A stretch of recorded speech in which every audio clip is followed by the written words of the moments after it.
اللہ رب العزت کی حمد و ثنا، سید الاولین خاتم النبیین، امام الانبیاء مبدأ الانبیاء، ساقی کوثر شافع محشر، آمنہ کی لال عبداللہ کی در یتیم، محبوب کبریا احمد مجتبی محمد مصطفیٰ صلی اللہ علیہ وسلم کی ذات اقدس اور ان کی آل اولاد، اہل بیت اعظام صحابہ کرام رضی اللہ تعالی عنہم اجمعین کی ذوات قدسیہ پر ہدیہ درود و سلام بھیجنے کے بعد معزز سامعین محترم، رمضان المبارک کا دوسرا عشرہ مغفرت اور رمضان المبارک کا دوسرا جمعۃ المبارک، اللہ رب العزت کا اس سال انتہائی کرم اور فضل ہوا کہ رب ذوالجلال نے رمضان المبارک کے عشرہ مغفرت کے پہلے دن ہی جمعۃ المبارک ہمیں عطا کیا۔ آج کے دن میں بے شمار لاتعداد برکتیں اور خیریں اور مغفرتیں اللہ نے اس دن میں جمع فرما دی ہیں۔ آپ حضرات جانتے ہیں کہ جمعہ کا دن خیر کا دن بھی ہے، جمعہ کا دن برکت کا دن بھی ہے، جمعہ کا دن بخشش کا دن بھی ہے، اور جمعہ کا دن مغفرت کا دن بھی ہے، جمعہ کا دن اللہ کی رضا کا دن بھی ہے، جمعہ کا دن مسلمانوں کے لیے خوشی کا دن بھی ہے، جمعہ کا دن مسلمانوں کے لیے عید کا دن بھی ہے، اور جمعہ کا دن جو ہے مسلمانوں کے لیے دعاؤں کی قبولیت کا دن بھی ہے۔ اب اتنی چیزیں اگر عشرہ مغفرت کی ابتدا میں اللہ اپنے مسلمان بندوں کو عطا فرما دیں تو یقینی طور پہ خوش نصیب ہوں گے وہ مسلمان جو ان تمام تر چیزوں کو حاصل کریں، خیر کو بھی حاصل کریں، مغفرت کو بھی حاصل کریں، رحمت کو بھی حاصل کریں، برکت کو بھی حاصل کریں، خوشی کو بھی حاصل کریں، اور اپنی دعاؤں کو اللہ کی بارگاہ میں پیش کر کے اپنی دعاؤں کو قبول بھی کروا لیں گے۔ چونکہ عشرہ مغفرت کا آغاز ہے، اس لیے مغفرت کے حوالے سے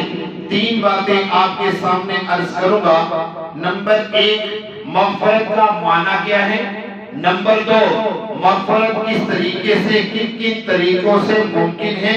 کہ انسان کون سا ایسا عمل کرے کہ جس کی وجہ سے اللہ انسان کی مغفرت فرما دے، اور آخر میں سب سے کامل عمل جو سب سے بہترین عمل ہے کہ جس کے کرنے سے انسان کو صرف مغفرت ہی نہیں بلکہ اللہ کی محبت بھی نصیب ہو جائے، انشاءاللہ اس کا تذکرہ کر کے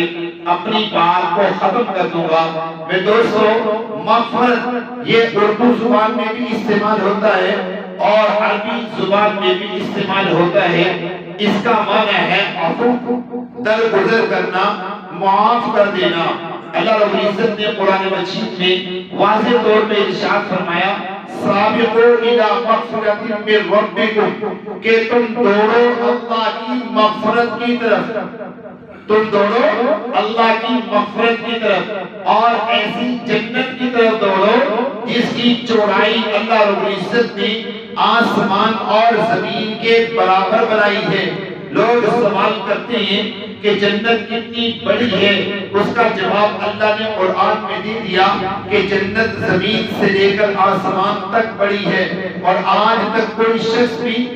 آسمان سے لے کر زمین تک کا فاصلہ ناپ نہیں سکا کہ زمین سے لے کر آسمان تک کا فاصلہ کتنا بڑا ہے۔ اللہ نے چوتھے پارے کے دوسرے پاؤں کے پہلے رکوع میں فرما دیا کہ اللہ رب العزت نے تمہیں جو جنت عطا کرنی ہے اس جنت کے لیے تمہاری مغفرت لازم ہے، اور وہ جنت اتنی بڑی ہے کہ جس کی چوڑائی آسمان اور زمین کے فاصلے کے برابر ہے۔ جنات عرضها السماوات والارض، اللہ فرماتے ہیں ایسی جنت جس کی چوڑائی آسمان اور زمین کے برابر ہے، ہم نے تمہیں وہ جنت عطا کرنی ہے، لیکن اس کے لیے شرط یہ ہے کہ اللہ تمہیں معاف کر دے. اور مغفرت کے لیے شرط کیا ہے؟ میرے دوستو توجہ کیجئے گا. اللہ فرماتے ہیں مغفرت کے لیے شرط یہ ہے والکاظمین الغیظ والعافین عن الناس والذین اذا فعلوا فاحشۃ او ظلموا انفسهم ذکروا اللہ.